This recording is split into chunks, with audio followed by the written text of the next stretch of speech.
Kenanichi. It's kinda dark out. I do think in spite of the light, this is a rough draft, but fuck it, the timing was right. Look at that. Check them out, y'all. What do you think they got this owl up here for?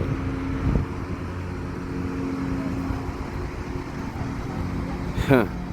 To the ghost entities that are basically don't hold that basically hold corporeal form to where they can basically infiltrate certain dimensions. So now notice they said that the press conference is going to be published on May 17th, right? Now this is in correlation to the solar eclipse that took place, right? So when you go talking about the solar eclipse, when you go to this passage in the Bible, when you look at theological context, it says this, Jonah 3:4, and it goes down to, in 40 days, Nineveh, which is a nomenclature title for America, shall be overthrown, because Nineveh is connected to the Assyrian Empire, which is connected to Babylon, and America is Mystery Babylon. So it says 40 days in America, Mystery Babylon shall be overthrown. And 40 days from the solar eclipse was the Pentecost. 40 days from the solar eclipse on April 8th, you get Saturday, May 18th of 2024. So the day before May 18th, when they said that Nineveh, America, Babylon shall be overthrown, is where you have the press conference talking about how the Vatican is going to be giving guidelines for people to understand apparitions and other supernatural phenomena on the planet. Because also you cannot negate the fact that during the time of the solar eclipse, that's when CERN was activated. CERN was able to project these interdimensional parasitical entities to the planet during the time of the solar eclipse, right? So it's not a coincidence that all this stuff is in correlation. It's not a coincidence. And also, this lines up to the so-called prophecies when you're talking about the Simpsons cartoon, when you go to season 16, episode 19, and it's called Thank God It's Doomsday. So you also got 5:18 right here, which is in connection to 40 days from April 8th of 2024, which is May 18th, right? 5:18, right? So it's also at the top, you got 144,000, which is not a coincidence, because we all know that the binary code system of the matrix, that everything within the simulation is mathematical. Everything in the universe is mathematical. Everything is based on synchronicities. Everything is based on a numerical sequence. So it's not a coincidence also that you got a publication by space.com. It says signs of alien life will be found by 2025 NASA's chief scientists, right? Humanity is on the verge of discovering alien life. High-ranking NASA scientists say, I think we're going to have a strong indications of alien life on the planet. You also have another publication talking about the emergency action plan for alien invasion on Earth.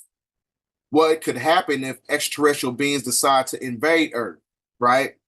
So they are preparing. This is all, a form of preparation. This is all premeditated. They're trying to prepare for something, right? So you also cannot negate the fact that you got schools doing drills and simulations preparing for an alien invasion. Wyoming schools unprepared for space alien invasion, but Maryland's aren't.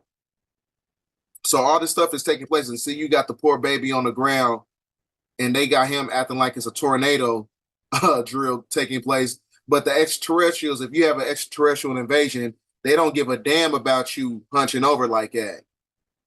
That's not going to stop it. So you also have the press conference.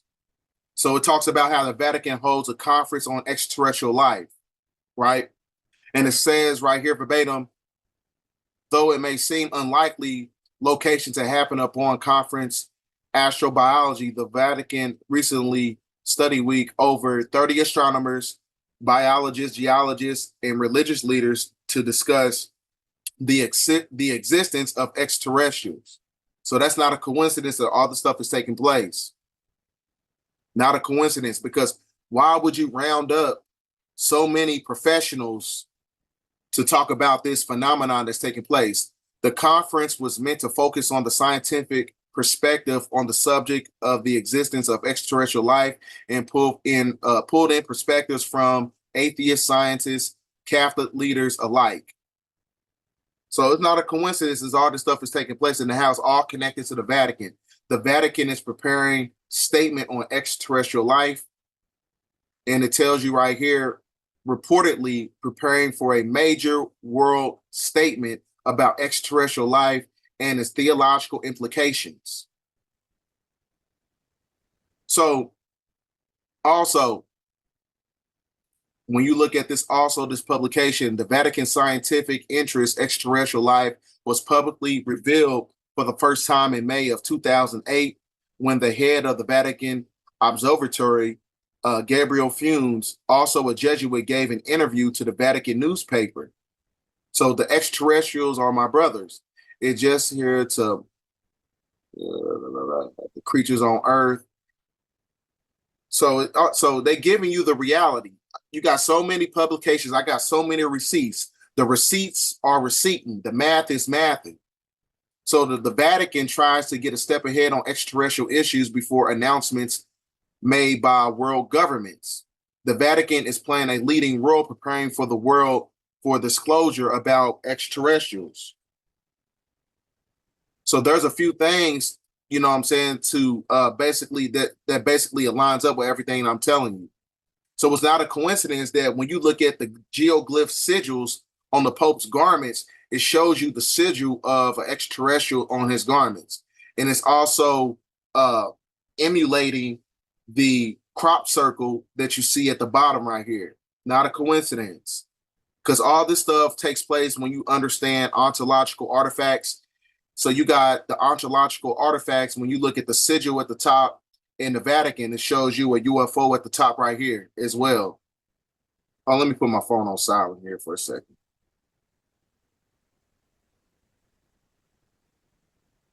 Because one thing you got to understand is that ontological artifacts is a form of iconography that proves extraterrestrial life.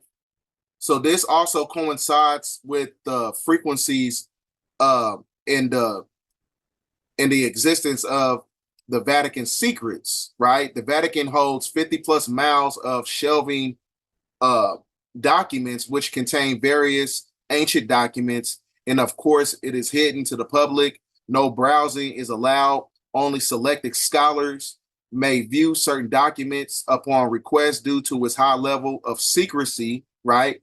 And then you have theories surrounding these archives include historical records of your so-called Jesus, church involvement in wars, banks, biblical relics, extraterrestrial life, and alien beings on the planet. So now I'm going to show you a video of a whistleblower talking about her experience at the Vatican. Want to build a YouTube channel but dread being on camera? I just found an AI tool called InVideo that can create a faceless channel for you, like this, or this. And by the way, both of these channels are monetized. So this is how it works. I just type in an idea, and InVideo uses AI to write the script, pick the right footage, and even apply a human-sounding voiceover. Once embarked on a journey into a wormhole, a cosmic shortcut. I used to think you need multiple takes or editing skills to make it on YouTube. Turns out I was wrong. Check out InVideo AI. It's the real deal.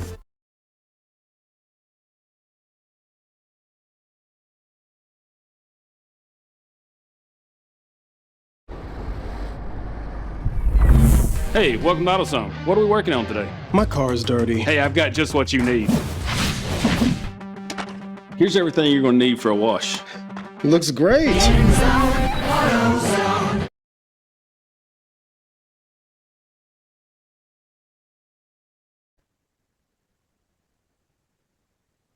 I have a lot of friends at the Vatican, and I was let in because that's what I do. And I have a PhD. You have to go through a whole series of checkpoints in order to get in. Okay. Barely anybody could get in there to read these documents. These documents are really old. Some of them would disintegrate right? If you touch them, so you have to be careful with them. You have a whole wall of something that's called extraterrestrial research into extraterrestrials. And I was like, I'm starting here. There's a great book by Brother Guy Contomagno and his friend, who's a Jesuit, who's a Father Mueller, and it's called Would You Baptize an Extraterrestrial? And that goes along and talks about the whole history of extraterrestrial belief within the Catholic Church, basically. But if you look at the history of Catholicism and you look at, like, especially people in the Vatican, they know about Emanuel Swedenborg, who's talking about angels and people on Venus and things like this in 1750. There was a best-selling book called Life on Other Planets.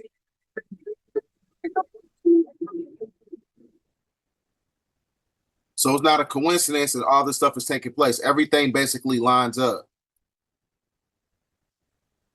Also, within the Vatican, you have, like I said, you have ontological artifacts, right? This is a painting from the 6th and the 7th century, and it shows you a UFO at the top.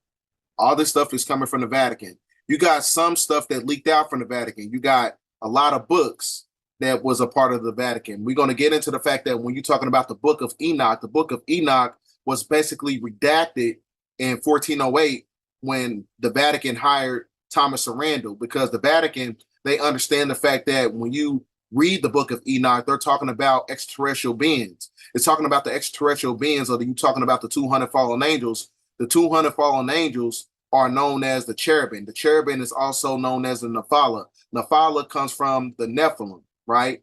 Which is also the 1/3 of the galaxy that was basically kicked out of the so-called heavens, which is connected to the Orion star constellation. 1/3 of the heavens kicked out by Anu by going against galactical order.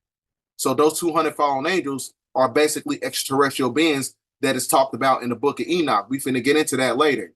So it tells you about, like I said, they got many different artifacts and relics and sigils and many different manuscripts in the Vatican that talks about extraterrestrial existence on the planet, right? And this is from the Vatican Vault, item 1489. On April 14, 1561, a battle involving a variety of strange objects took place over Nuremberg. Those that hit the ground turned to steam. This is a helmet that was found on scorched earth. So this is one of the helmets that was found. And also, we're going to get into why did the Vatican remove the Book of Enoch, right? Because anytime when it comes to westernized monotheistic religious systems, if it's not parallel to everything that they're talking about from a biblical standpoint, it's basically going to be redacted. So it says right here, it is inconsistent with the teachings of the Torah, right? So you also had another infiltrator of the Vatican.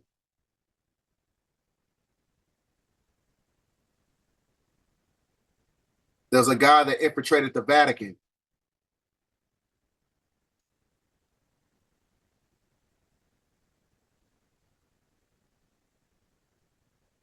Grows freely, but and this guy, I think he's from Russia. So you gotta, kind of get, acclimated to his way of speech. But he's basically talking about this guy who was a KGB member, and he basically infiltrated the Vatican and stole some archives. I'm gonna play it. make a request for what exact books they are looking for. But one man who was able to explore the archive was a Russian scientist by the name of Aware.Eyez Ludwig, who was supposedly also an architect, philosopher, and a scholar of ancient languages.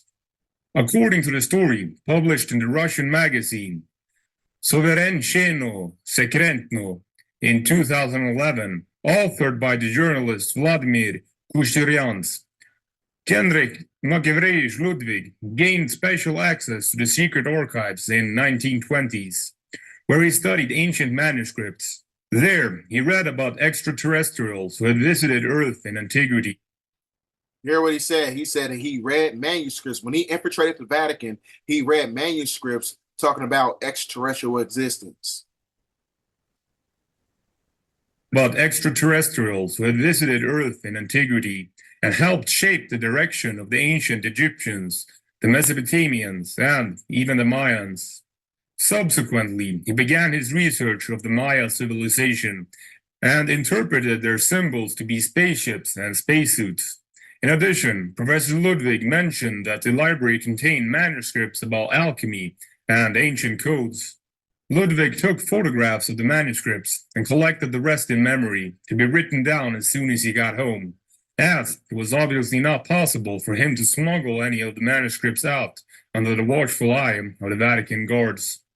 Vladimir mentions that Professor Ludwig showed his students photocopies of the Vatican's ancient manuscripts, containing information about extraterrestrials that had visited our planet with drawings, and described to them the hidden essence of ancient myths.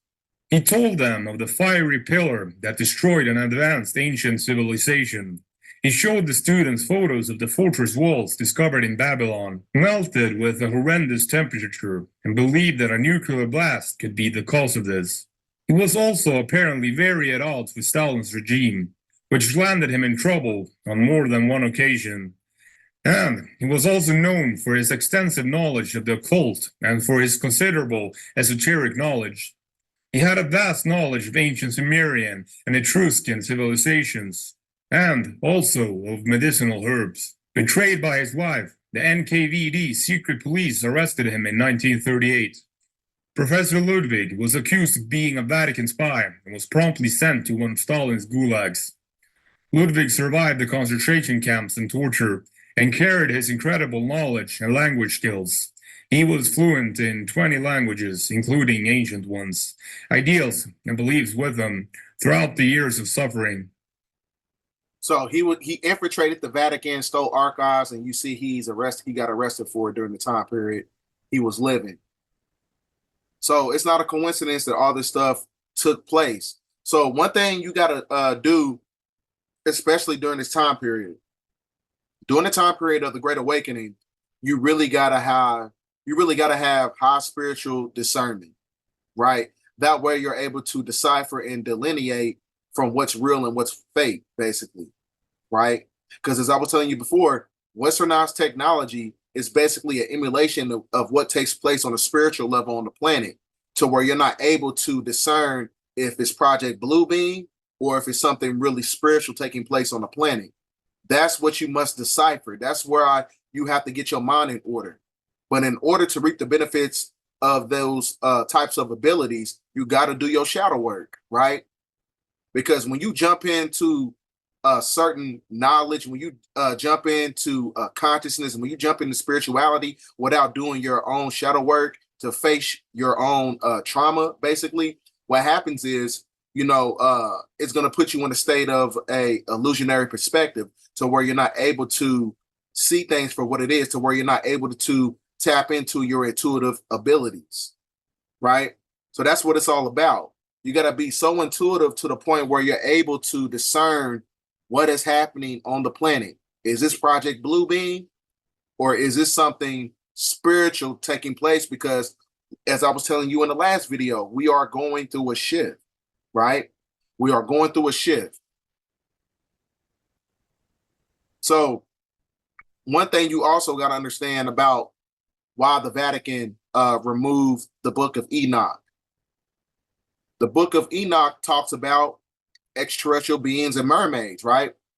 And it says right here, when you go to the Book of Enoch 19:2, and the women also of the angels who went astray shall become sirens. Siren is another nomenclature title for a mermaid. Now I'm going to show you proof of this guy talking about mermaids in the video.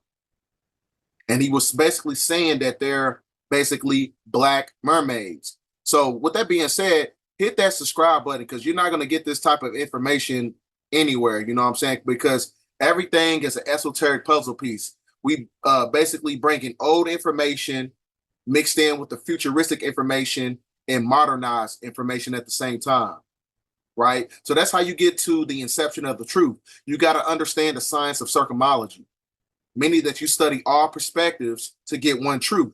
That's the science of circumology.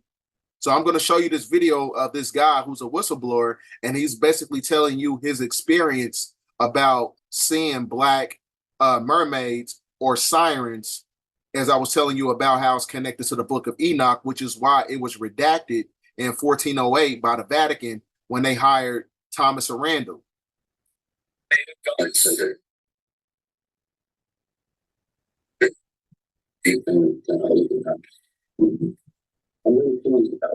So as you can see, those are statues right there. Those are the statues that was put together, and he's basically giving his perspectives on how that's how big these mermaid beings that was inside the water. And he said that they were Black women, right? But if you cannot hear the video, I'm going to basically tell you what he said verbatim during the course of the video if you cannot hear it correctly. Aliens to be white. He said people perceive aliens to be white. Because normally white people perceive aliens to be white. That's never absolutely factor. When it's not the case. This particular group are the dark group, and they're very. He said that the perception of aliens being white is not true. And he said that the great majority, basically, of these extraterrestrial beings are actually so-called Black, the ones that he encountered. The dark group, and they're very divine, very friendly, and very thanks to very thanks around. They're not reptilian, but the question is a direct reptilian. I can understand. He said he's seen them. He said they're very friendly, and he's been in contact with them. And he also said that they're not reptilian, they're amphibians, right? Meaning that they're connected to the frequency of water.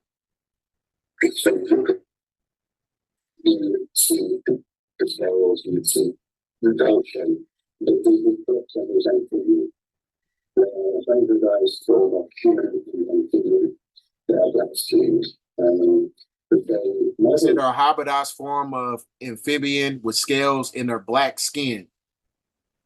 Else, I think on human culture, as because I have existing relations of this planet.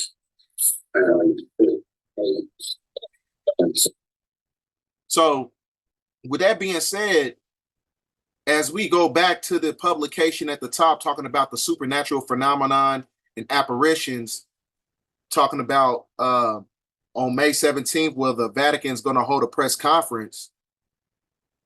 So it's one of those things where you cannot just negate just looking in the sky. You're going to see things in the ocean as well, because when you understand the Emerald Tablets and the principles of Tahuti, who is Thoth, or Quetzalcoatl, as above, so below. Everything that takes place in the cosmos is also works in synergy with the ocean, because only 3 to 5% of the ocean has been discovered, right? So it talks about, like I said, the Vatican preparing guidelines for apparitions and other supernatural phenomena. So you might see mermaids and things of that nature. You might see UFOs. It's not only subjected to spirits and things of that nature. Because like I said, we're going through the shift. When you go through a shift, that's when the star Polaris merges in the third dimension with the fifth dimension, where dimensions basically collide, and the collision of those dimensions causes a quantum entanglement, which causes a quantum fluctuation, a glitch in the simulation. So you got many different ontological artifacts that lines up with everything I'm saying. And now, I think I got another video. So it's not a coincidence. You know, you got the Pope meeting up with indigenous people, right? Because he knew that the indigenous people were connected to the inception point of meeting with extraterrestrial beings that come from different star systems and other dimensions, right? So this is the Pope meeting up with an indigenous person right here. I'm gonna play the video.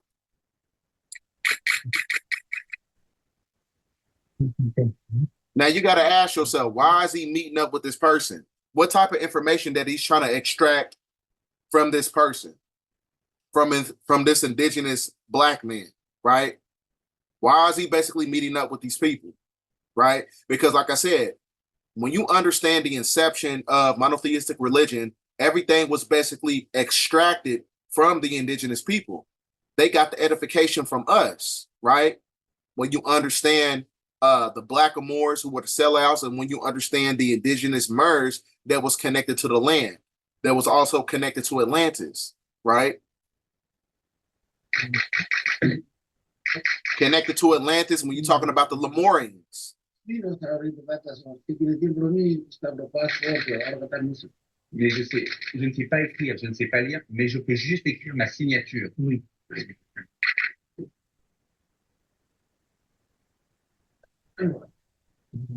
Merci beaucoup. So you got to ask yourself, why is the Pope meeting with these people? Thank you. Thank you. Thank you. Thank you. See, that's why I say you got to use discernment. He is not meeting with your favorite so-called demonic pastor. He's not meeting with TD Jakes. He's not meeting with your favorite celebrity. He's not meeting with Barack Obama. You see, he was meeting with an indigenous person, because the indigenous people have the esoteric information about extraterrestrial life on the planet, right? So I'm going to show you this video. So this is all going to be connected to the Lucifer telescope that basically sits on Mount Graham, because Mount Graham is basically an interstellar vortex portal to where the indigenous people had access to high galactical beings that come from different star systems, right?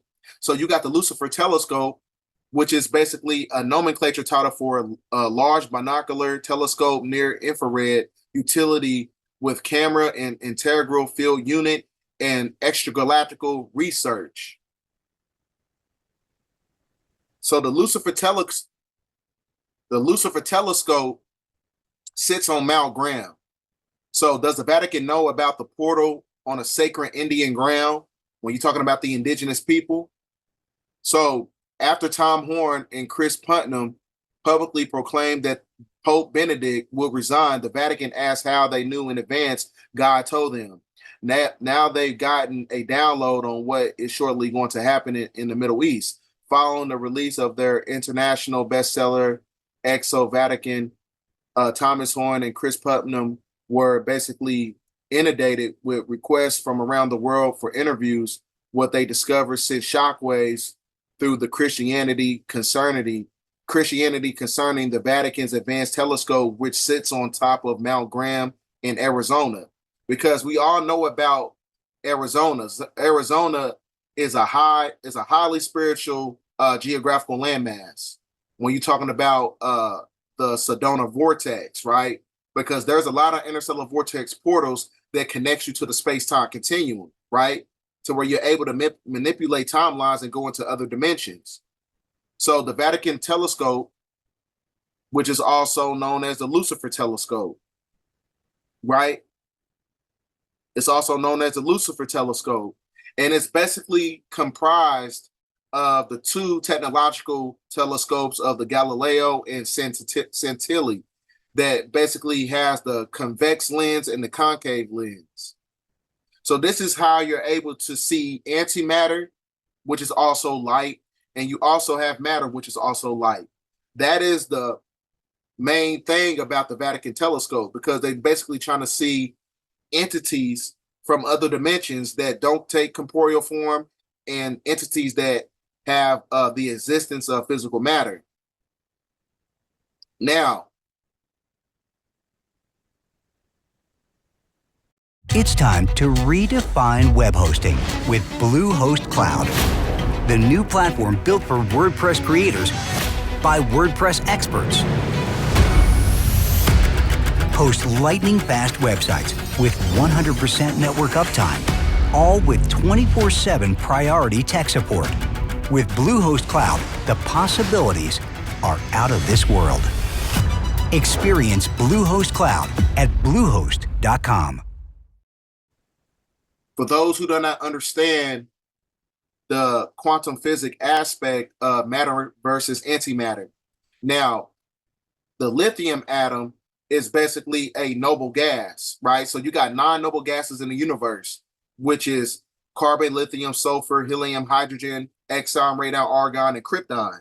So lithium is one of the non-ether gases that creates matter, right? Which is a physical substance, which is carbon, dark matter energy. Then you also have antimatter, which is anti-lithium, which is an atom. So what I'm basically saying is when you go to the next slide, one thing you got to understand about matter, because the photon hydrogen atom creates electrons. Electrons create elements, and elements create molecules. Molecules create organs, and organs create organ systems. And those organ systems create quarks. Quarks are basically leptons. Leptons are basically electrons. Those electrons have the ability to create physical existence in a form of trapped light, which is an amalgamation of subatomic particles, which are photons. So what the Vatican telescope does, it basically shows you beings that's basically able to take corporeal form. And the antimatter telescope of the Lucifer telescope sees antimatter, which is a form of ether for beings that don't take corporeal form, right? So that is basically the distinguishment between matter and antimatter, right?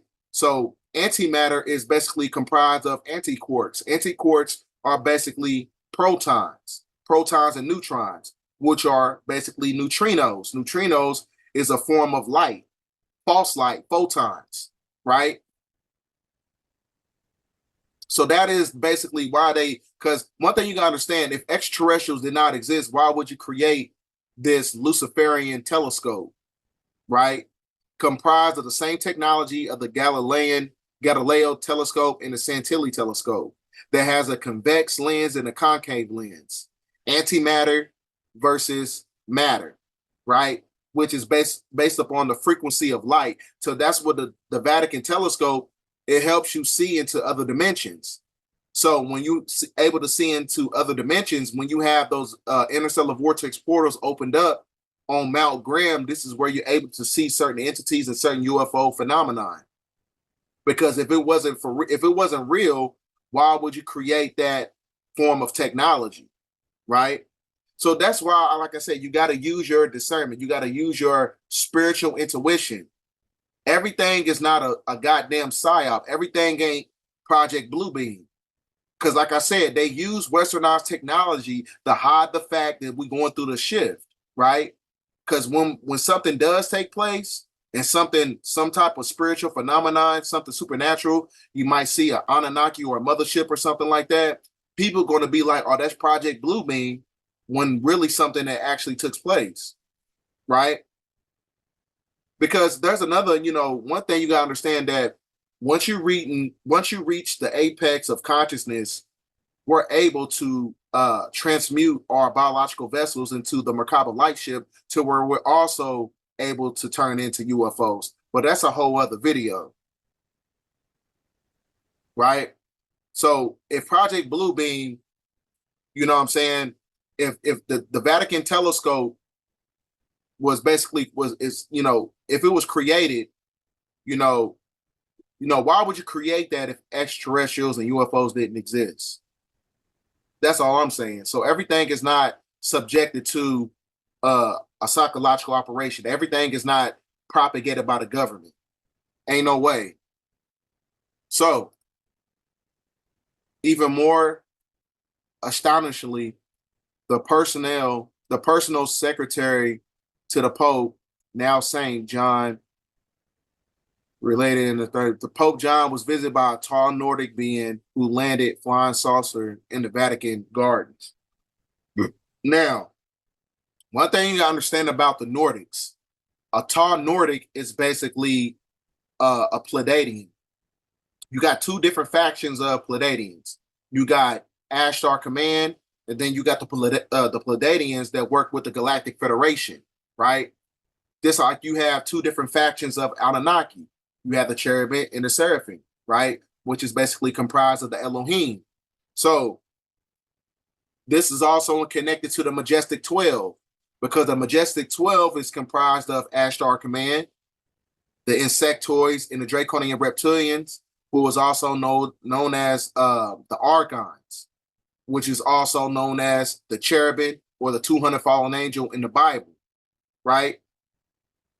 So it's not a coincidence that the Pope met with a tall Nordic being in the Vatican gardens, right? So one thing you got to understand about Majestic 12 is basically a proxy for the Department of Defense. So Operation Majestic 12 is basically talking about you have many different extraterrestrial beings, extraterrestrial biological entities that is comprised of grays, Zeta Reticula grays, draconians, and insectoids, right? So now this is all connected to everything that I was telling you about to prepare for supernatural phenomenon. Because there's a lot of shit that's getting ready to take place spiritually on the planet. Because I was telling you before, the star Polaris merges in the physical world with the spiritual world to where it causes a quantum entanglement, which causes a quantum fluctuation to where you're able to see apparitions and supernatural phenomenon on the planet. So now the Vatican is preparing guidelines for apparitions and other supernatural phenomenon, right? So why is that? Now, so with that being said, don't be surprised if the influx, don't be surprised if the influx of sleep paralysis is at proliferating numbers. So with that being said, a lot of people are going to be going through this phenomenon, this supernatural anomaly called sleep paralysis. Sleep paralysis is when you basically have grays basically infiltrating your biological frequency while you're asleep. So it's not a coincidence that you're going to see a lot of things in your sleep when you're in a sleep state, because the sleep state, when you're in the theta state, the brain's in the theta state when you sleep, to where you're able to basically see into dimensions, basically. So like I said, you got grays that don't take corporeal form. You got some that are able to shapeshift. They can shapeshift into the ethereal state, and they can shapeshift into a physical entity.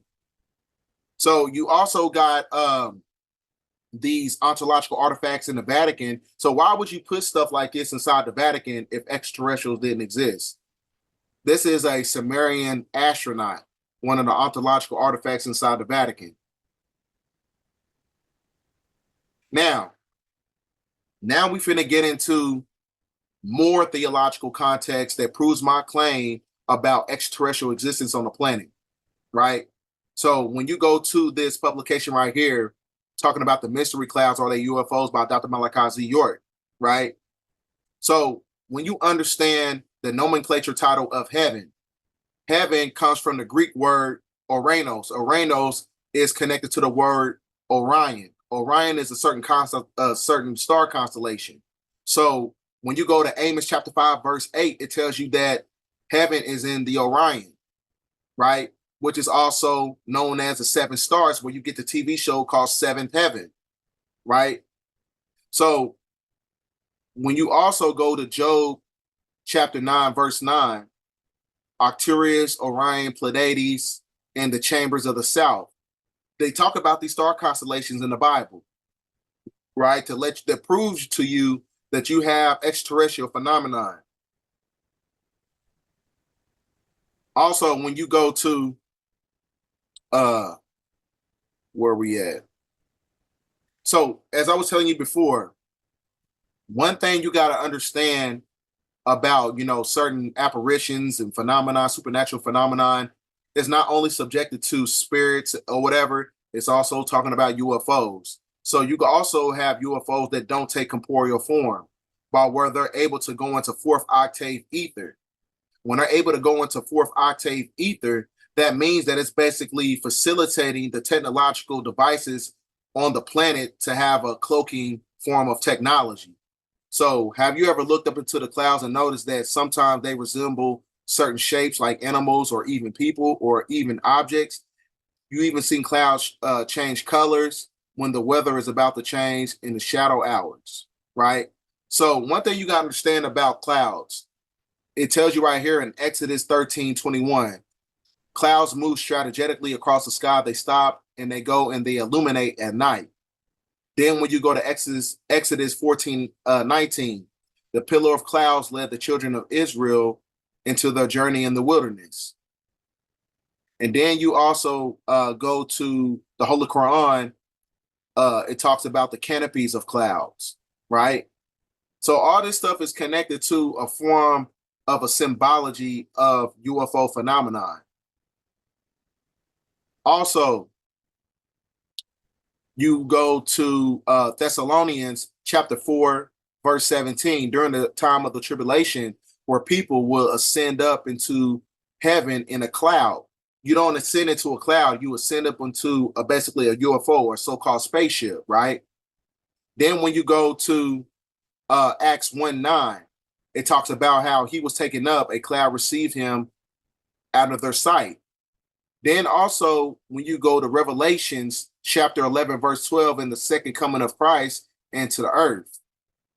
So it talks about, an amalgamation of clouds, which is basically light as a feather that has an illumination aspect. Only things that basically illuminate are UFOs or spaceships or whatever you want to call them, identify objects.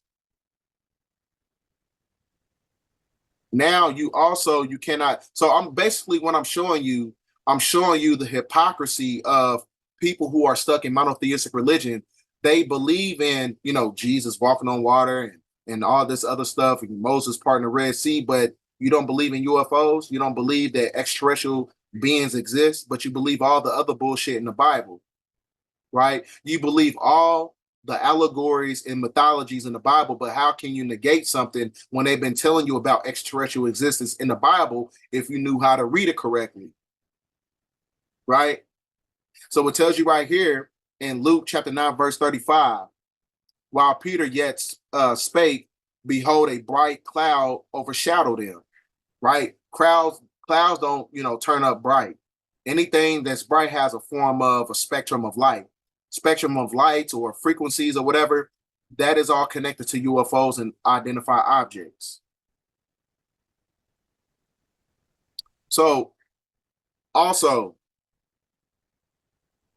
as I was telling you before, you have extraterrestrial involvement in the Bible and in the Holy Quran.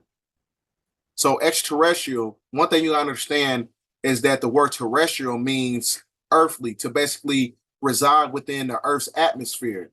And extra is basically an extra being that's coming to the terrain or terrestrial on planet Earth.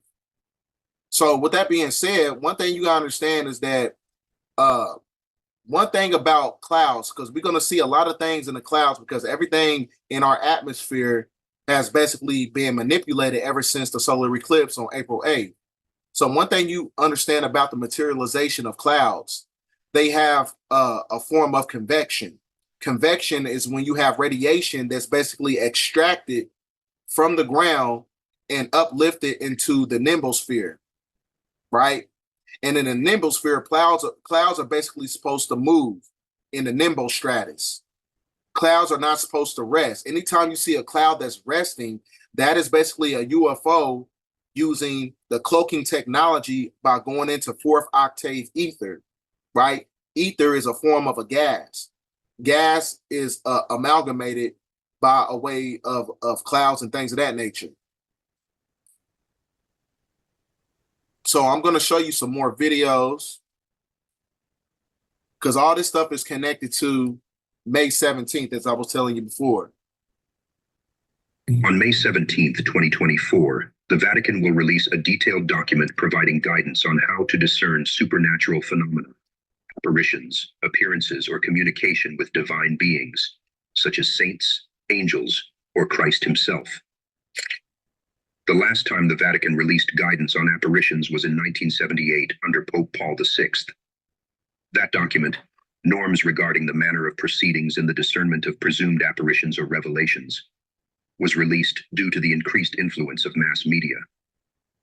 The miracle of Fatima in 1917 is perhaps the most well-documented apparition in the modern day. After an alleged series of appearances by the Virgin Mary to several peasant children that promised a public miracle, tens of thousands of people in Fatima claimed to witness the sun move erratically across the sky and produce radiant colors for several minutes. Project Bluebeam is a conspiracy theory that claims that NASA and other government agencies are attempting to implement a New Age religion with the Antichrist at its head.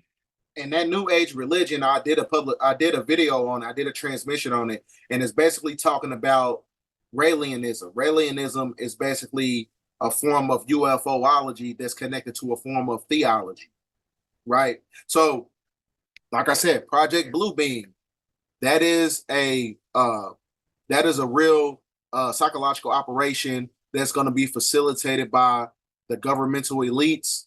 But one thing you gotta understand, everything is not fake. Everything is not a psychological operation. They only pull these psychological operations in these black swan events in order to propagate a certain agenda. Everything is not fake. Everything is not extracted by the government. Some things are actually happening, but that's what I'm saying. The government, the plutocracy, they have contactees that's connected to extraterrestrials, the malevolent extraterrestrials. They're in contact with them, and that's where they get their information from. So they get their information from them to understand what's going to be taking place on the planet, to have certain agendas that's aligned with certain phenomenon and certain spiritual things that's going to be happening on the planet, to hide the fact that we're going through a shifting process. It's kind of like I said, it's a catch-22 basically. Like I said, it's one of those things, they just try to hide their hand. They're basically trying to hide their hand. I'm gonna keep playing the video. And start a new world order via a technologically simulated second coming. This theory was put forth by a man named Serge Monast, a Canadian journalist who published the theory in 1994. According to Monast, Project Bluebeam would involve several steps. The first step would allegedly involve faking discoveries that would discredit all fundamental religious doctrines. Then three-dimensional optical holograms and sounds would be projected into the sky, simulating figures important to various cultures and religions, which would merge into one after explanations of their individual mistakes. Telepathic electronic means would be used to communicate with each individual on Earth, convincing them that they're God. I'm gonna pause this right here. So, I must interject and give you, this analytical, substantial evidence that I'm basically going to give you. One thing you got to understand, as he was talking about how there's going to be a so-called telepathic communication. This is why they want to merge humans with cybernetics, to create a cybernetic dictatorship by way of transhumanism. So this is why they want to implement Neuralink. When you have Neuralink, they put a stemmer receiver at the back of the neocortex to where it basically creates this dynamic that you get in telepathic communication from extraterrestrial beings on the planet, right? When really it's the government putting out frequencies in your brain telling you to do certain things. So like I said, that's why you got to be very meticulous and be able to decipher and discern what's going to be taking place on the planet when something actually happens from a technological standpoint. Because telepathic ability is real, but like I said, westernized technology is basically an emulation of our natural abilities. That's where it's basically extracted from. Speaking to them directly. I'm going to play it back a little bit. Into one after explanations of their individual mistakes. Telepathic electronic means would be used to communicate with each individual on Earth, convincing them that their God is speaking to them directly. The final step would supposedly use electronic means to create the illusion of an alien invasion. And mind you, you know what I'm saying? It's not a coincidence that iPhone, they put out those new those AirPods, right? That basically is able to listen to your thoughts and things of that nature. So, you got to be very meticulous of all these technological devices that you buy and these new, all this stuff. Like I said, it ain't nothing but cybernetic dictatorship. And it's based on a form of a totalitarian government, which is a form of a dictatorship. All they trying to do is control people by way of the mind. That's why it's called government, to control the mental with technological devices. So this is why you got to be very meticulous of Elon Musk, basically. You got to be very meticulous of his so-called futuristic technology. That technology is basically going to be the precursor to the segue of the so-called Antichrist and how he wants to create this UFO religion in the future. That's basically going to be a form of Luciferianism. Conception of the rapture and return of Jesus to manipulate believers into accepting the new religion. Monist claimed that his work exposing Project Bluebeam had made him a target for harassment by government authorities, which he believed was part of a campaign to silence him. According to reports and his own accounts, Monist and another journalist were repeatedly arrested and had their children taken away by authorities, ostensibly due to their involvement in publicizing conspiracy theories, which the government found disruptive or threatening. Monist attributed his legal and personal troubles to his stance against what he believed to be a global conspiracy.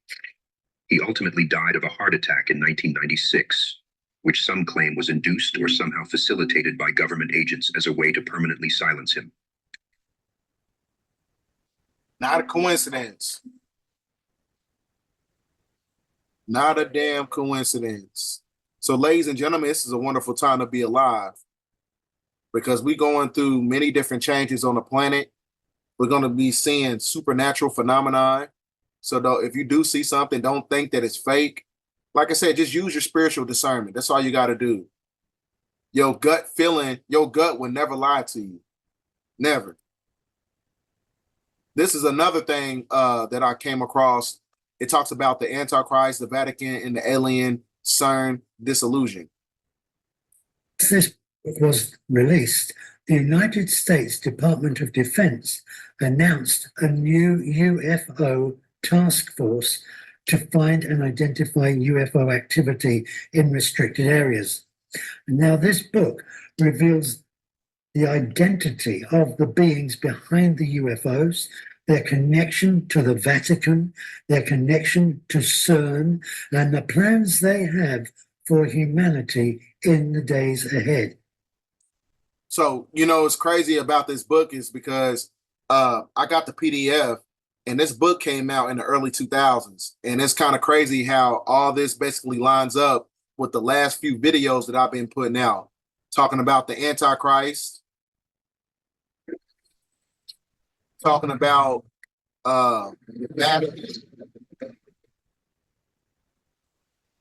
extraterrestrials, and also talking about science. So all these videos that I've been putting out, like it's a piece to the puzzle. It is a piece to the puzzle. So for those new coming in, like I said, hit that subscribe button, hit that like button, get the likes up. And if you know, I'm going to give a brief synopsis and a rundown. So the basis of this video was basically talking about the Vatican preparing guidelines for apparitions and other supernatural phenomenon. Apparitions are basically appearances or communication with divine beings such as saints, angels, or Christ himself, right? They're trying to prepare you for something. So the Vatican is preparing to release a document giving guidance on how to discern supernatural phenomenon. And it talks about how it's going to be published May 17th with a live stream press conference with the perfect for the dicastery for the doctrine of faith. So like I said, May 17th is actually the day before the 40 days is up when you go to Jonah chapter 3, verse 4, when it says that Nineveh shall be overthrown. So it tells you right here, 40 days Nineveh shall be overthrown. Nineveh is another title for America. America is Mystery Babylon because Nineveh was connected to the Assyrian Empire. So Jonah chapter 3, verse 4, 40 days and Nineveh shall be overthrown, which is also known as America. 40 days from the solar eclipse, you got Saturday, May 18th, 2024. That is actually the day after the press conference talking about the Vatican preparing the guidelines for apparitions. Not a coincidence. So this is all connected to the solar eclipse because 40 days from Nineveh, it talks about the Pentecost. Then it goes into The Simpsons episode on season 16, episode 19, talking about thank God and his doomsday, and it shows you the date of May 5th of May 18th, basically. And at the top you got right here, it's got 144,000, not a coincidence. So it goes into many different publications talking about alien life will be found by 2025, the emergency action plan for alien invasion on Earth. And you got the schools doing simulation and drills talking about alien invasions. Then you got the Vatican holding press conference about extraterrestrial life. And then you got the Vatican preparing statements for extraterrestrial life. You got all this stuff happening all at once. Then you got the geoglyphs of the Pope's garments showing you the sigils of extraterrestrials that emulate the crop circles. Then you got ontological artifacts in the Vatican. Then you got the Vatican archives that holds 50 miles of information talking about extraterrestrials. So you got ontological artifacts of iconography talking about all this stuff in the Vatican. Then you got talking about right here why the Vatican basically removed the book of Enoch out of the Bible in 1408 when they hired Thomas Arundel. It was basically redacted because they said it was inconsistent with the Torah. So it goes into the fact it talks about mermaids because that's why they took the book of Enoch out. It talks about extraterrestrials. It talks about the sirens. When you go to the book of Enoch, chapter 19:2, talks about mermaids. And then you got the Lucifer telescope, and it talks about how the Lucifer telescope was basically built on Mount Graham in Arizona that's connected to the Sedona vortex. The Sedona vortex is an interstellar vortex portal to other dimensions. So that's why they built that telescope, because it's able to see matter and antimatter.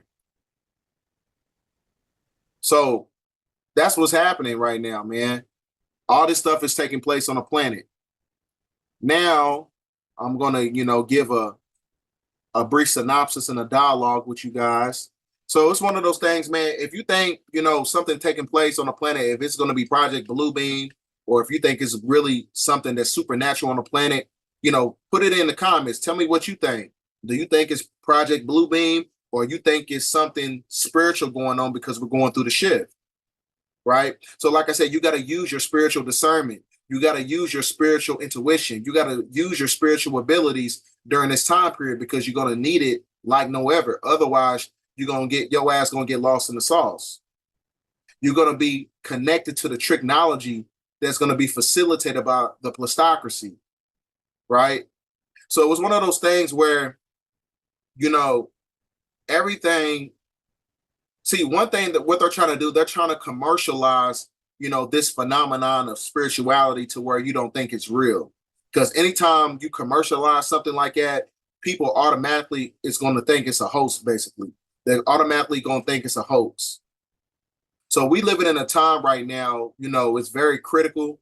You got to start using your pragmatic abilities, right?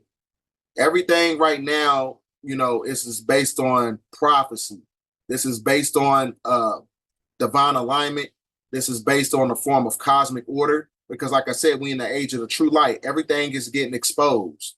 Everything is getting exposed, which causes a quantum fluctuation, a quantum entanglement. Everything gets exposed in the simulation. And that reason that is because, like I said, 2024 is the embodiment of karmic retribution.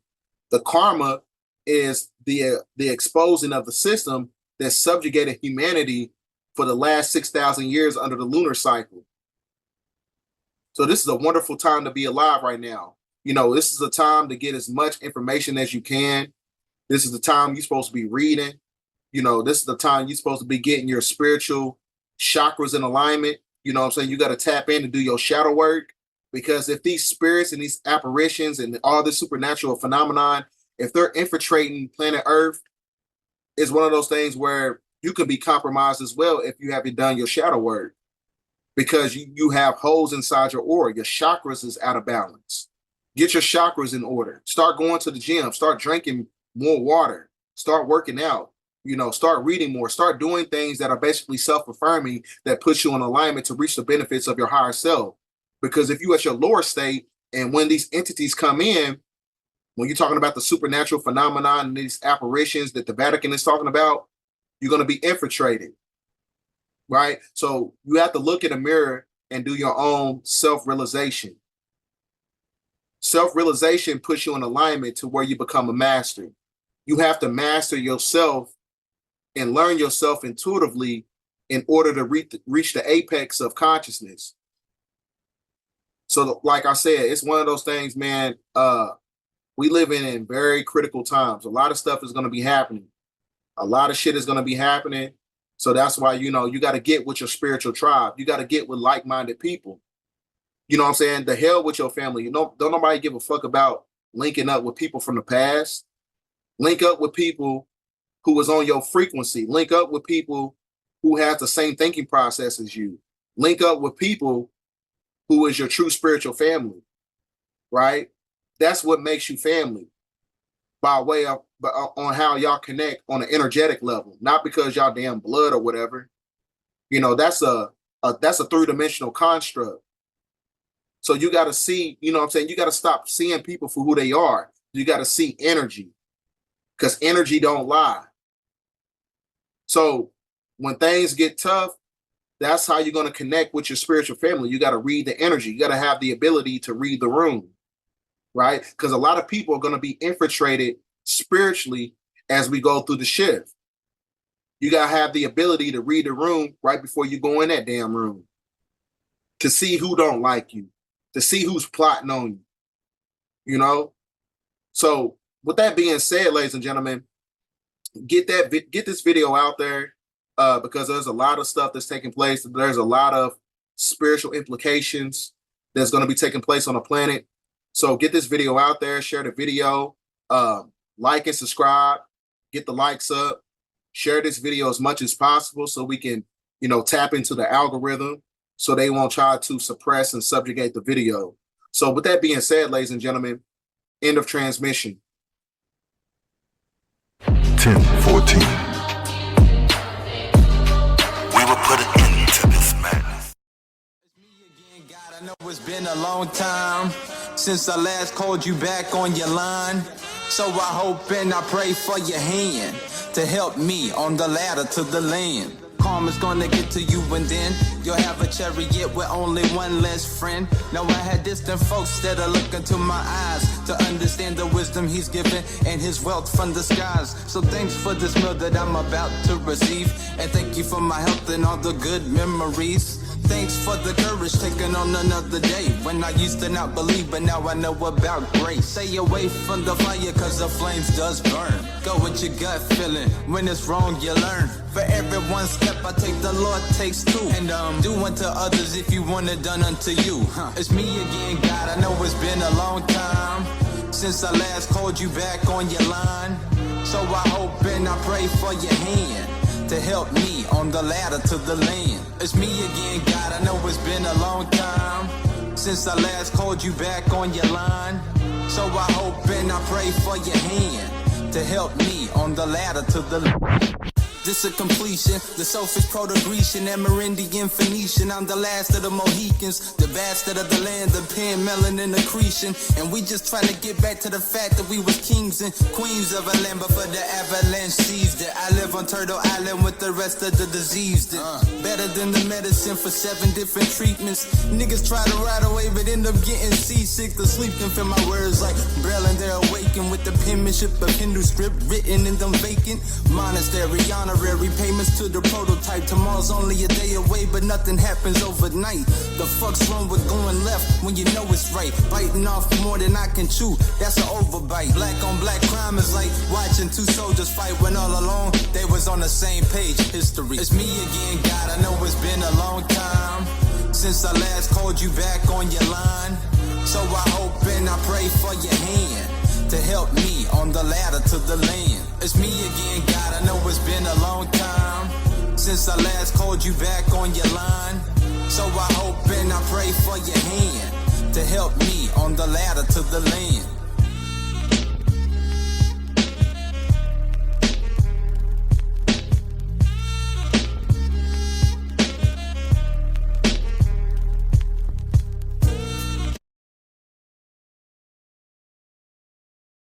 probability that we're seeing the truth of reality is zero. Everything that I'm perceiving with my senses in three-dimensional reality is fooling me into the illusion of separation. Time is the separation between 2 points of consciousness, so you could actually shorten the distance between the thought of what you want and the experience of having it. Wow. One of the most sought-after speakers in the world. New York Times best-selling author, a pioneer in emerging science and spirituality. Dr. Joe Dispenza. Please give a warm welcome to Dr. Joe Dispenza. They're telling me I'm going to be paralyzed either way, so why don't I roll the dice, right, and just take a chance? There's an intelligence that's giving me life, okay? It's a consciousness. It must be aware of me. And you essentially had a pact with consciousness, God, the universe, and said, if I'm healed, I will commit my life to this. I was educated. I knew a lot about the spine. I'm talking to orthopedic surgeons that are telling me, you're never going to walk again. There's energy for miracles. We see them all the time. There's energy for healing. We see it all the time. There's energy for the mystical. We see it all the time. Yeah. And you collapse time and space. And when you do that, then the synchronicities, serendipities, the coincidences, the opportunities start to prove to you that you're actually the creator of your life instead of the victim of your life. If your vision is to be wealthy, if your vision is to be in love, if your vision is to be, I don't know, whatever it is, to have a mystical experience, and you're here, I tell my kids this from the time they were little. I'm so excited about this episode with Dr. Joe Dispenza. He is one of our biggest guests of all time with over 55 million views on our videos. So if you like this, make sure to share it with one friend and leave a like or a comment below. Also, big announcement, Dr. Joe is a keynote speaker at this year's Summit of Greatness in Los Angeles in September. Make sure you get your tickets. The link is below, or you can go to summitofgreatness.com to see Dr. Joe live. Welcome back, everyone, to the School of Greatness. Very excited about our guest. We have the inspiring Dr. Joe Dispenza in the house. Good to see you once again, my friend. Great to be with you, Louis, as always. Very excited. I was telling you beforehand that our interviews on YouTube have done over 55 million views together over the last 5 years since we've had you on, many different interviews. How many interviews have I done? Probably 5, I'm assuming. 4 or 5. And maybe 6, I don't know. But people love when you're on here. I've been to your event, 7-day, week-long event that is incredible. And the things I witnessed there within myself about how my mind and my body transformed was so powerful. And the things I witnessed from others were extremely powerful. We're going to talk about some of that work that you're doing today. But I think people are just resonating with your message because they're confused about the world, they're confused about their mind, they're confused about their body, they're confused about the struggles and the challenges that they're facing on a day-to-day basis. They want to learn how to simplify their life. They want to learn how to draw on their life, attract their desired future. They want to learn how to manifest better. They want to learn how to have a more peaceful, harmonious life. And they don't understand how to tap into the energy, the frequencies, the pharmaceutical healing powers within us, not outside of us, because we think it's all outside of us. And you talk about a lot of this. You have incredible best-selling books. We're going to talk about the documentary as well. But before we get into how, what, and why people can start accessing these things, can you share for people who maybe don't fully know your context of your story, how you even got into this, what you've discovered before and what you're starting to discover now in terms of this work in this space? Sure.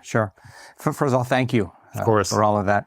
I think I just was raised in a family where I had 2 parents that were, my mother was first generation Italian, my father was from Italy. And they were very family-based and they loved their children. And whatever interests that my brother and I had, they would fully support and endorse. And so I was a curious kid, but was also very Western, played, sports just like everybody. And then I read a book by Paramahansa Yogananda, and when I was 19 years old, Autobiography of a Yogi. And what intrigued me the most was I was raised in a very traditional Roman Catholic family, that there were other things happening that I was unaware of, these saints and these mystics in the book that had really powerful effects on reality, caused me to start thinking differently. And so I kind of got really super involved in yoga, super involved in martial arts. It was unpredictable for me to do anything like that, but somehow it piqued my interest. And then went through college, went through graduate school, moved to San Diego, and had a martial arts studio, had a yoga studio. Really? Yeah. And were you teaching yoga, or were you just yeah? owned the I was studio? teaching yoga in the '80s when people Come on. said that you were going to get possessed by yoga. Like I had challenges because nobody did yoga. So I had a yoga studio right in Pacific Beach in San Diego, and I also spent a lot of time studying hypnosis because I had roommates in college that were deep state somnambulists. They would sleep and talk to each other in their sleep the entire time. Really? Yeah, it was kind of weird. And I was running through a building in undergraduate school at Rutgers University. I was going to my organic chemistry class, and I saw this piece of you remember? I don't know if you remember, but they used to hang papers like this, and they would cut the bottoms and they would put the phone number. Yeah. I saw it said "Learn while you sleep," and I just ripped that tag off, and I thought, I'm taking 21 credits that semester. I was taking a lot of credits. And I'm like, this could help me, and it was really about hypnosis. So I started reading about hypnosis while I was taking 21 credits, because what I wanted to do is I wanted to go to class and not have to take any notes. I wanted to learn everything right in class so I didn't have to study, and that I could just replay the lecture by the end of the day, and I would remember as much as I could. So it required, a little bit of programming for that. Anyway, long story short, I took a good portion of my college loan, and I went to a school that taught different levels of hypnosis. From hypnotist all the way to clinical hypnotherapist. Really?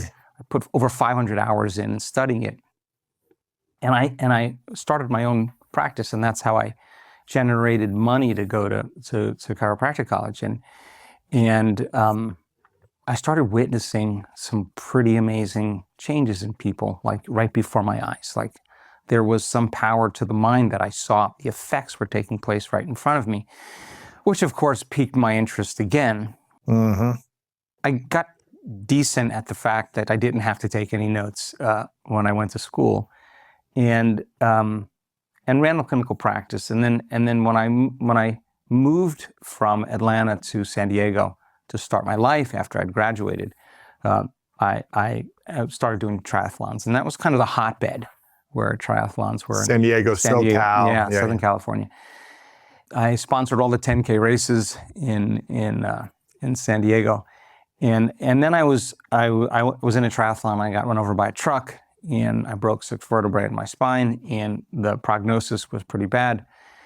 How old are you at this time now? I was probably 24 years old. It was 1986, 24, 23 years old. And the typical surgical procedure for something like that is pretty radical. And I've talked about this on your show, but they wanted to put long rods in my spine, the length of my spine pretty much, because the 6 vertebrae were right in the middle of my spine, T8, T9, T10, T11, T12, and L1. And the top one had broken more than 60%, compressed more than 60%, and the neural arch was broken like a pretzel, So anyway, you drill the rods in, and it cantilevers the spine, the spinal column off the spinal cord. It's not much flexibility in that afterwards. That was my big thing, right? Because we had 4 opinions from 4 leading surgeons, and they were all saying surgery, surgery, surgery. In 1986, you really just didn't tell a doctor you weren't going to have surgery. In fact, they thought I had a head injury when I was saying I don't want to have the surgery. But I thought, listen, I'm not going anywhere. I'm not doing anything. They're telling me I'm going to be paralyzed either way, so why don't I roll the dice, right? And just take a chance. There's a intelligence that's giving me life. Okay, it's a consciousness. It must be aware of me. And conscious, when you're conscious, you're aware. When you're aware, you're paying attention. When you're paying attention, you're present. So if it's a consciousness, it's present with me. So I got to get present with it. I got to give it a plan. I give it a design. I got to give it a very specific orders. And then I got to surrender because I can't do it. This intelligence knows how to heal way better than I do. Anyway, theoretically, it sounds really good, but I couldn't get my mind to do what I wanted it to do. I just kept going to the worst case scenario. I'm going to live in a wheelchair for the rest of my life. Should I sell my practice? Should I sell my home?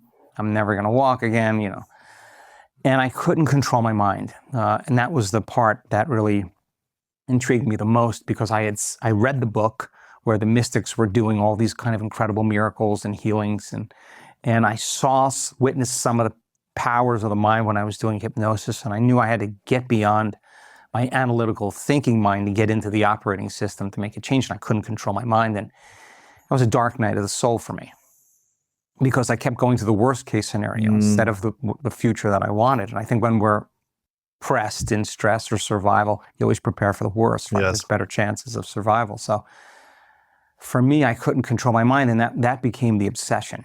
And it took me hours and hours. I have nothing else to do, really. It took me hours and hours and hours to really go through a process, and where I felt like I was complete enough and present enough that I gave it a good message. Because if my mind was wandering all over the place, I knew that the signal I was giving it wasn't clear. So anyway, what I didn't know is that I was learning how to pay attention and be present, and I was also firing and wiring a whole new set of circuits in my brain that was creating a new level of mind. And then it got easier, and then what took me 3.5 hours to do, I was doing in 45 minutes.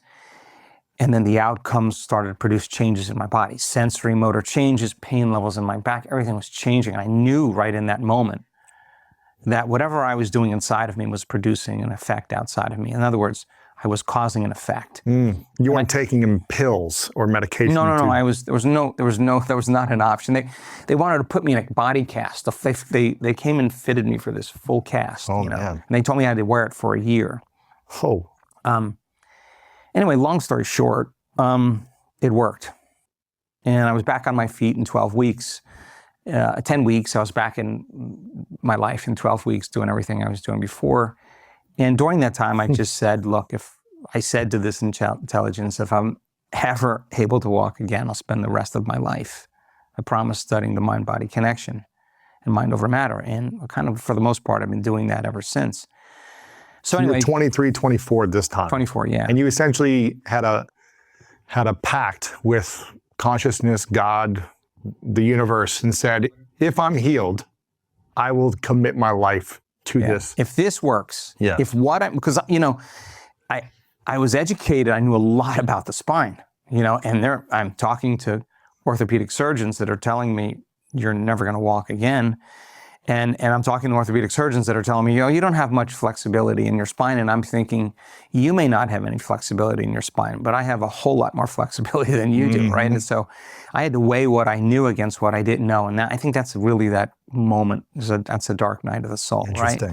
Because you can't ask anybody their opinion because they're not you, and nobody gets you but you, because you're the one that has to make the choice, right? So I had a lot of sleepless nights, a lot of lonely nights, and when I started noticing those changes, then my belief in what I was doing was just amplified by tenfold. In other words, I wasn't dreading doing it any longer. I was looking forward to doing it because I knew something was changing. So all I needed was one thing. Just notice. As soon as I noticed that one thing changed, I'm like, okay, whatever I'm doing is starting to work. Now I had more ambition, more passion, more presence, more clarity, more intention. More creativity, and I was able to control my mind a lot better. So when I got back on my feet, I was like a different person. I mean, the homes and the cars and the money and all that stuff, it just wasn't as important to me any longer because I was like on my feet again. Like I just wanted to sit at the table with my buddies and have dinner. I just wanted to take a shower. Like, I wanted to use the toilet. Like I just wanted to watch the sunset. I mean, I wasn't taking anything for granted. Like if I duffed a shot on a golf course, I'd be like, who the hell cares? I was just different. And I couldn't go back to my same life any longer because I was not the same guy. I had been initiated in a lot of ways. And I was taking information that was kind of theoretical and philosophical and really just speculating on, is it possible, right? And I just, when I produced those effects, I thought, oh my God, I can't go back to my life any longer. I'm a different person. So I moved to the Pacific Northwest. And I wondered for the longest time what happened to me. Like what exactly, if it happened, how did that happen? So there were no traditional textbooks that were talking about any of this. And I used to go to the University of Washington Library and sit there for hours trying to find information that would at least tell me, like, how it's possible that I could get vertebral height back after a compression fracture. Like, how is that possible? What is, if bones are made of proteins, how were genes signaled? If I changed my mind, how did I change my mind? If my mind did affect my body, how did my mind affect my body? And if I have to pay attention in order to do that, what is the process of paying attention? So I'd sold everything, and I bought a ranch, raised my kids out in the country, drank water out of the ground, had our gardens. It was just kind of a cool time. And I had a lot of time on my hands to think, a lot of time. So I was investigating all these ideas, and I couldn't find it in the traditional models. I found it more in neuroplasticity and neuroendocrinology and psychoneuroimmunology, the mind-body connection, epigenetics, what's that? Electromagnetism, quantum. I remember reading something that said you cannot explain a cut, the physiology of a cut, without a quantum understanding of reality. And I thought, well, that's really interesting, because the mechanistic model says it's charges and then, it's molecules. It's not like that at all. It's something else. And so I embarked on this journey, and then I thought, God, are there other people that ever had similar experiences that I had that could heal their body in some way? And that's when I started studying spontaneous remissions. And so I traveled to over 17 different countries and interviewed people that were treating conventionally or unconventionally. They were staying the same or getting worse, and all of a sudden they got better. And I wanted to know what the cause was that produced that effect. Now, of the spontaneous remission. Of the spontaneous remission. Or would that be called a healing? Quantum healing, whatever you want to call it. Yeah. Like, they got better. They got better, but the prognosis was not good. They had terminal health condition, a chronic health condition, and then it went away. And we didn't know why. No one knows. No one knew why. The doctors didn't know why. Nobody knew why. But I was curious, right? So you went to all these countries and interviewed these people. A lot of people, over hundreds and hundreds of people, and it was a lot just to create a way, a methodology to be able to gather these stories. Anyway, I was a Puritan at the time. I made my own Essene bread. I was vegan. Really? I was. You had a garden. You were planting your own food. You were doing everything. My whole life, I was always health-minded. I did yoga. I did martial arts. I thought you could heal anything with yoga. I thought diet was super important, vitamins, whatever. And I was looking for the commonalities, and that wasn't a commonality. And I was a Puritan at the time, and I was just like, those weren't a commonality. They were not. Maybe some people had but that. It wasn't common. It wasn't all. No, but there were other common things that were more prominent than that. Really? And it was really interesting, because one of them was that the majority of the people believed that there was some intelligence within them that was beyond their senses, that they could not experience with their senses. They couldn't see it or smell it or hear it or taste it or feel it. But there was a power that was within them, whatever you want to call that, that was giving them life. And they thought that they could interact with it and connect with it. So I was curious, because I believed that as well. And that was a commonality. The second thing that was really fascinating was that they changed. They said, okay, if I have 6 months to live, if I only have a certain amount of time, if I actually healed tomorrow, how would I live? If I had another chance, how would I live? 'Cause I'm going to start living that way. Or if I only have 6 months to live, do I really want to be an attorney? No. I want to be an artist. And they just changed. And I think, it's really interesting, because I think when they understood that if they, on some level at the end, when they changed, they healed, right? So, and then I started studying the idea of the personality, right? Your personality, how you think, how you act, and how you feel. Keep thinking the same way, keep acting the same way, keep feeling the same way. Your personality is the same. Your body and your life is the same, and nothing changes in our life until we change, right? And so these people started, when they reached that lowest denominator, where the chemo wasn't working and the radiation wasn't working, the drug trial wasn't working, the surgeries didn't work and the diet didn't work, and the yoga didn't work, and the ayahuasca or whatever it was, the psilocybin, LSD didn't work. They still were dealing with their health condition. There was a moment where they were like, nothing was making that feeling of emptiness go away. Nothing, that disturbance, that discomfort, nothing was making it go away. And I think when you're at that point, you can see yourself clearly through the eyes of someone else because you don't feel like you any longer, right? So you can pay attention to how you're thinking. You can notice, how you've been acting for the last 20 years, the choices you've been making.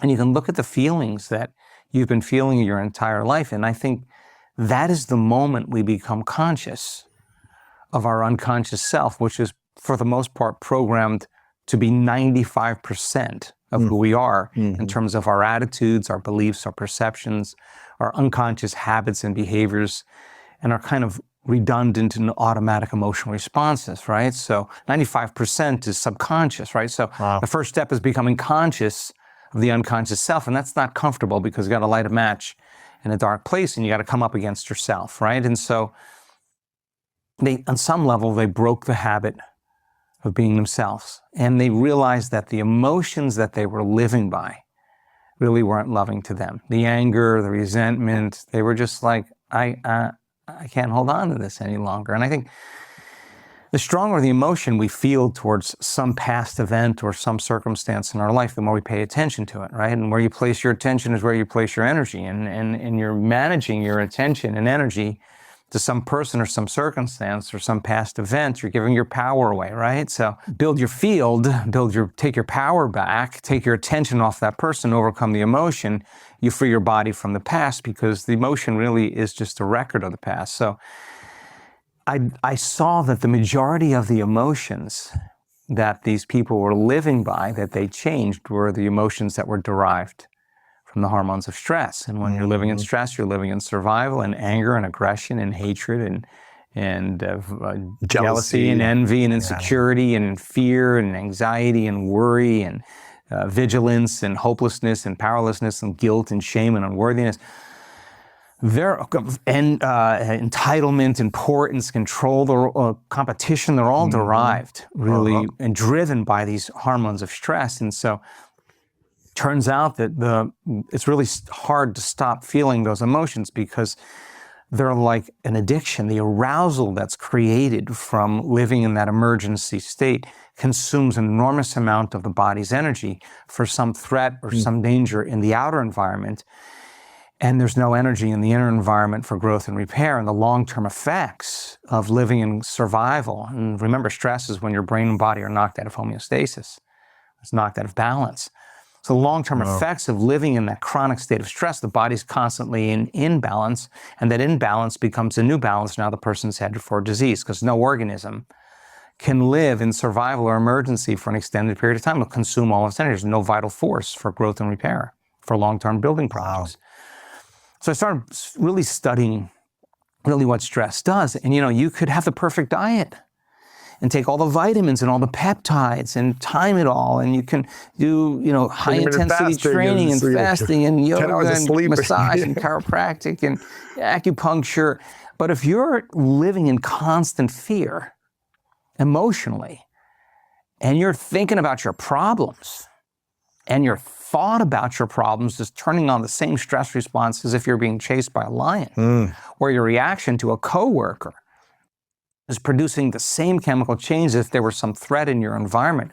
What was once very adaptive becomes very maladaptive, because turning on that stress response and never giving the body a chance to turn it off, to bring it back into balance, is disease. So I discovered that people get addicted to the rush of these chemicals, and they use the problems and conditions in their life to reaffirm their addiction to that emotion.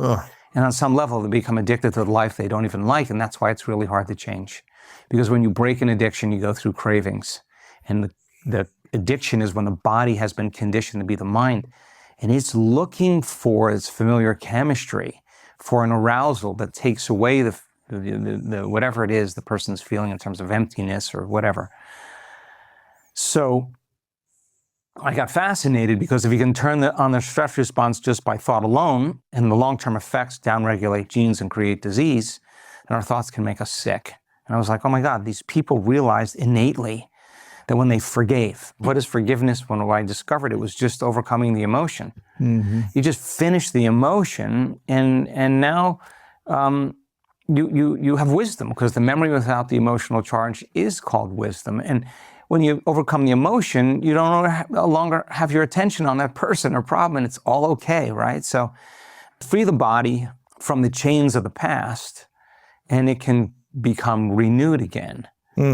And so it was very interesting to see that many of these people, without knowing it or not, stopped signaling the same genes in the same way when they overcame that emotional state. They were like, I hate my job. I hate my relationship. I'm going to just make choices. If I only have 6 months to live, I'm going to live happy. Like, I don't want to live unhappy. I'm going to choose to live happy. Choosing, right? And if you're choosing, you're changing. And if you're not choosing, you're not changing. If you're not changing, you're not choosing, right? So they made a choice, and the hardest part about change is not making the same choice as you did the day before. And get ready, the moment you do, you can intellectualize, but it's going to be uncomfortable. It's going to be unpredictable. It's going to be unfamiliar. There's going to be some uncertainty. You're stepping into the unknown. And if the addiction of those emotions, where the body has been conditioned to be the mind, the body starts telling the mind to return back to the known. Start tomorrow. You're a failure. It's your mother's fault. You were abused. I need a brain scan. There's something's wrong with you. This isn't right. All of the voices come up because the body's wanting you to think the same way, so you can make the same choice, so you can do the same thing, so you can create the same experience, so you can feel the. I got too far into the presentation, but it's basically talking about how the planet is under the sleep spell of Leviathan, which is also known as the reptilian serpent. We under the lunar light-like energy, the sleep spell of King Gu. Earth, or the water world, is moving at a speed of 135 miles per second. You have been hypnotized 6,000 years ago by witches of the cursed evil seed of Enos, son of Seth, son of Adam, made by fallen ones of Anunnaki, called Elohim. And that is basically a negative faction of the Anunnaki, or Archons, or Draconian Reptilian. That is what she's basically talking about. In the Bible and the Quran. Anunnaki, called Elohim. Alihat in the Bible and the Quran. The Radiant's DNA to graft and make Adamites to Canaanites to Canaanites. Their seeds was grafted, made and born 3,761 BCE or 4004 BC. As they record, and was only given 6,000 years to enforce their hypnotic spell of sleep over you, which expires 2000 to 2003 AD, which is 6000 AC. AC is Adam's calendar. This is the gospel from the beginnings of beginnings. This is from the beginnings, which we have seen, which we have looked. So that's basically giving you a great rundown of what's taking place right now on the planet. So as you can see right here on my back screen, is showing you a prophetic chart of the tribulation season as we lead into the great purification period. So because the new moon on July the 7th is going to set the tone and the frequency for the October 2nd annual solar eclipse right before election season. So this is going to be the beginning points of the eradication process of the deep state shadow government. So that's why it's very imperative to understand everything that's going on right now on the planet. Because in order to understand what's going to happen in the future, you got to understand what happened in the past, right? When you're talking about the Nephilim, the 200 fallen angels, these Anunnaki, that is what we're basically talking about, because it all correlates together. Everything is connected. Everything is connected intrinsically, metaphysically, scientifically, theologically, right? Everything is connected. So that's why, we got to be very meticulous of everything that's taking place right now on the planet when you look into these politicians for edification when you shouldn't be. So with that being said, ladies and gentlemen, thanks for watching this video. Yesterday command 0. They want to call the police. You go follow the bus, go to the bus. So there will be, I believe, that's my collation now, a channel running, one military TV channel. Everybody will have the same in different countries, same time. There's apparently, that's now rumor. That's not confirmed through .gov website yet. There'll be an 8-hour loop film. See, now this is where he's basically talking about in the future, when the grid goes down, they're going to basically give off a emergency system broadcast to where they're going to have an 8-hour film looping over and over that's basically giving you the whole rundown about everything that's happening on the planet currently. They're going to be talking about extraterrestrials, the reality of that. They're going to be talking about how the great majority of these world leaders are unalive. They're going to be talking about the deep state shadow government, what's really going on. That's what he's basically talking about. For about not confirmed through .gov website yet, there'll be an 8-hour loop film playing for about 10 days non-stop. Extra. This is not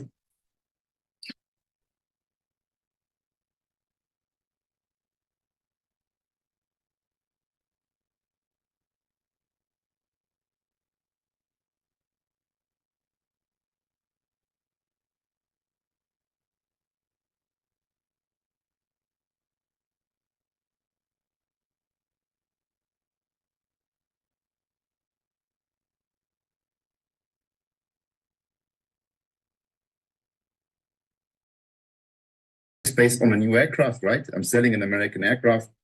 I have the pilots in the United States to learn how to fly it, how to operate it. It's normal. But those pilots bring along their helmets, they bring along their whatever. They don't bring along their New Zealand registered military aircraft all the way. No need. Registered men 18 to 26 and women for military draft. See, this is how they dumb down society. This is, now, in my opinion, this is how it basically correlates with the Deagle publication talking about they want to, condense everything down in a form of the population, because the great majority of 18 and 26-year-olds, they worried about being liberals. They worried about sexy red. They ain't worried about nothing. They ain't going to the gym. They don't know how to shoot a gun. All they doing is twerking and smoking weed. So I feel sorry, for that whole aspect of it. Now we're going to get into some videos here. I forgot to show you this video, but I'm going to show you at the end. But there's some videos we're going to have to go to. There's this guy, he's an insider of the deep state shadow government, and he's basically going to give you his edification. Israeli passport holders or Jewish? Guess what? I don't like it. I don't like it at all. So the question about Israel, remember Kamala Harris said when it happened, oh, the US is not sending any troops to Israel. It's public news. Go and Google it. Because, of course, Joe Biden and Kamala Harris that you see are actors. They have no power whatsoever. They're doing every morning the script, the pre-show script, what to say. It's a studio. The White House is locked. The real White House is in Mar-a-Lago. We publish now the .gov no-fly zone. You see here what he said? The real White House is in Mar-a-Lago. The real White House is in Mar-a-Lago. Which ends on the last day of May of this year. That should tell you a lot, right? There's a missile defense system over a private hotel conglomerate. Hello? Wake up, people. So Israel, over 30 military forces, Navy, special operations, aircraft, and my colleague, comrade Derek Johnson, military veteran, published the official radar pictures, which were accessible. So Kamala Harris said we're sending no assets to Israel. Hello? Same day we saw the E-4B, that's the nuclear so-called doomsplane of the president or the Secretary of Defense flying right into Israel, and we had all massive ships and navies in the sea around it. It's over. Israel, don't worry about it. Palestine belongs to the Palestinians, always did belong to them. They were living like inhuman. I mean, they were treating them like inhumans. They were crammed into. So that's one part of it right there. He was putting out a lot of edification, spending a lot of his. I guess it's not gonna let me pull it back up.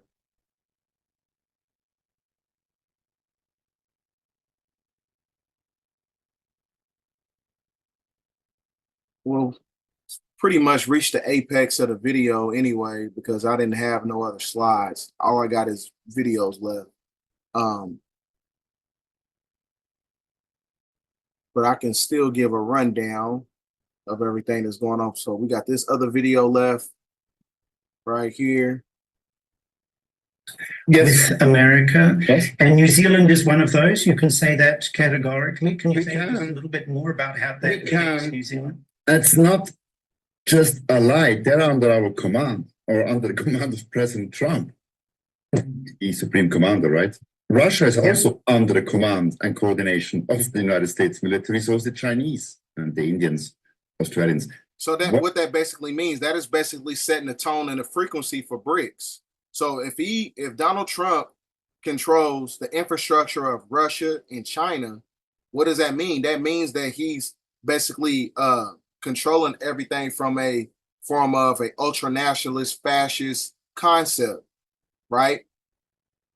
So so that's how you know everything that's going on right now taking place is actually prophetic, that leads up to the Great Tribulation season as we lead up to Project 2025. Go to Derek Johnson's websites. It's My Nation, my7076.com nation. Go to the documents, one word, .info. Yeah. In there, he's published radar pictures, which are not military radar pictures. These are the normal flight radar, 24 publicly accessible pictures where he made snapshots. And then you see on some of them, and you can find them yourself in the radar website sometimes, New Zealand Air Force flying around Chicago or Idaho or, I don't know, the Rockies. Again, the United States Air Force is training, of course, like many other nations, the pilots of certain contingents in American airspace on a new aircraft, right? I'm selling an American aircraft. I have the pilots in the United States to learn how to fly it, how to operate it. It's normal. But those pilots bring along their helmets, they bring along their whatever. They don't bring along their New Zealand registered military aircraft all the way. No need, because we got them in the United States to train. But those assets are, since years, flying and operating out of the United States. So that's with that. And there's one last video I had. I got too far into the presentation, but it's basically talking about how the planet is under the sleep spell of Leviathan, which is also known as the reptilian serpent. We under the lunar light-like energy, the sleep spell of King Gu. The Earth, or the water world, is moving at a speed of 135 miles per second.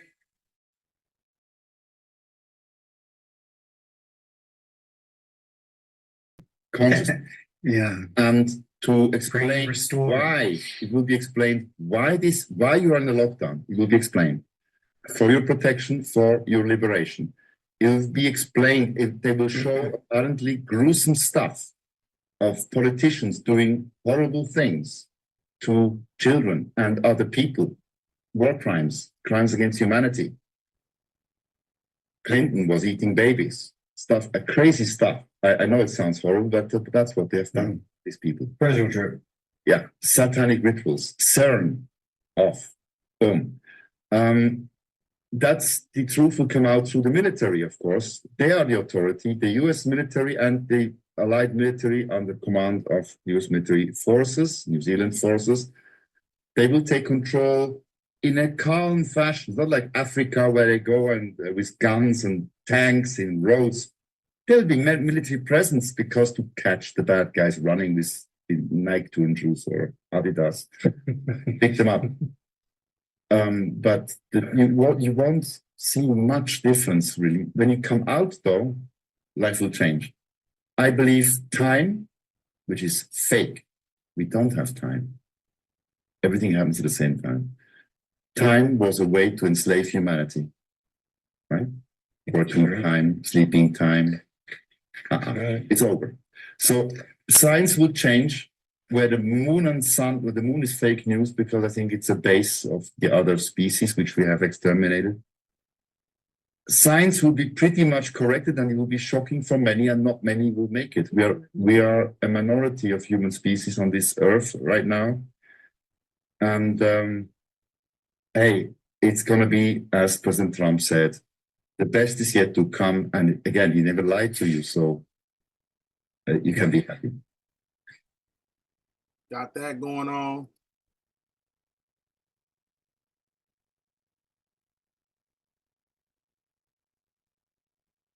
It's another video. All the same lies are being rolled out.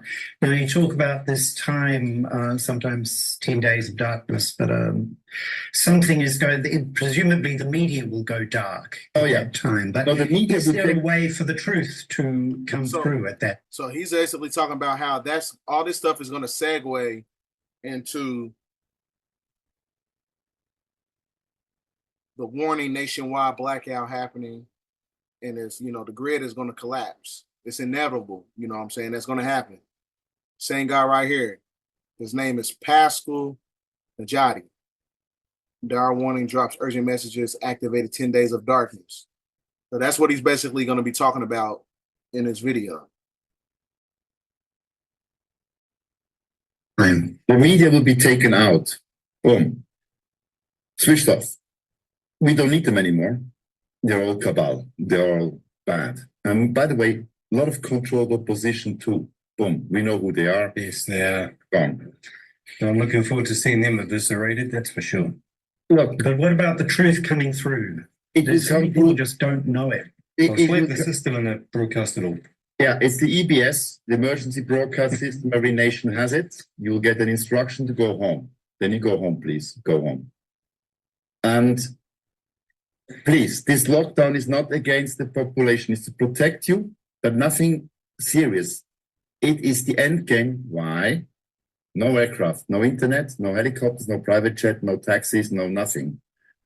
All the remaining bad and sick people, including Freemasons now, hello, you'll be gone, boom. They'll be picked up. Now, they say, oh, there will be a shooting in Parliament. Oh, no. Hey, the military guys, I take 10 Marines. I go to the New Zealand Parliament. They have a session.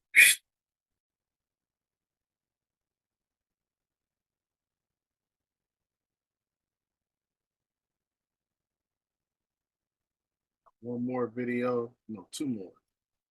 So there's a lot of disclosure. So get your notes out because he's giving out the beans. Notes here, but look. To abolish, to uproot, since JFK, that plan is in the works, by the way, to cancel the deep state, which is not just the deep state like CNN, no, this is the Khazarian mafia. This goes back to the Phoenicians.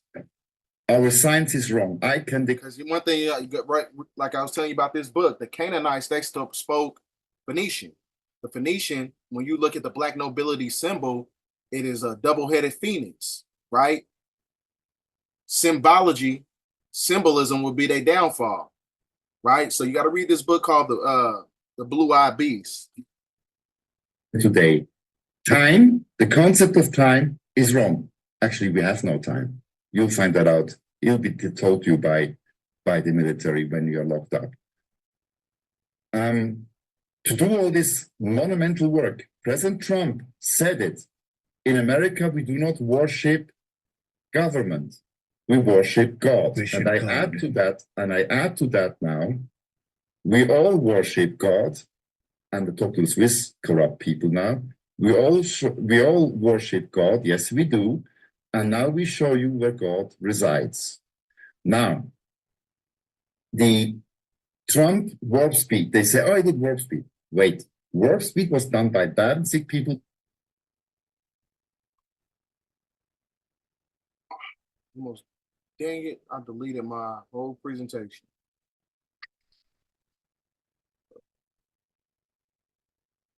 I think there should be a way to bring it back. Pay attention to Kamala Harris, Joe Biden, the Pope.